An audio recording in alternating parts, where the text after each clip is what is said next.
ഇസ്ലാമിക ഭീകര സംഘടനയായ IS ആക്രമണം നടത്തിയേക്കുമെന്ന മുന്നറിയിപ്പിനിടെയാണ് റിപ്പബ്ലിക് ദിനം ആഘോഷിക്കാൻ രാജ്യം ഒരുങ്ങുന്നത്.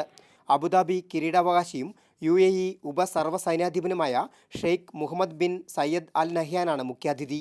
2006 സൗദി ഭരണാധികാരിയായിരുന്ന അബ്ദുള്ള രാജാവ് റിപ്പബ്ലിക് ദിനാഘോഷത്തിൽ മുഖ്യാതിഥിയായി പങ്കെടുത്ത ശേഷം അതേ വേദിയിലെത്തുന്ന മറ്റൊരു അറബ് നേതാവാണ് അൽ നഹ്യാൻ. സുരക്ഷയുടെ ഭാഗമായി ഡൽഹിയുടെ മുക്കിലും മൂലയിലുമായി 70,000 പോലീസ് അർദ്ധസൈനിക വിഭാഗങ്ങളെ വിന്യസിച്ചു.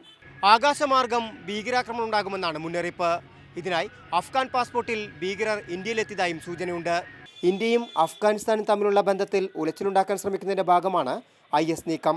ലഷ്കർ-എ തോയ്ബയുടെയും പാക് ചാരസംഘടനയായ ISIയുടെയും പിന്തുണ ഭീകരർക്കുണ്ടെന്നും രഹസ്യാന്വേഷണ വിഭാഗം മുന്നറിയിപ്പ് നൽകുന്നു. ഉയർന്ന കെട്ടിടങ്ങൾക്ക് മുകളിൽ ആന്റി എയർക്രാഫ്റ്റ് തോക്കുകൾ സജ്ജമാക്കി. ഒപ്പം ആകാശ നിരീക്ഷണവും ശക്തമാക്കി.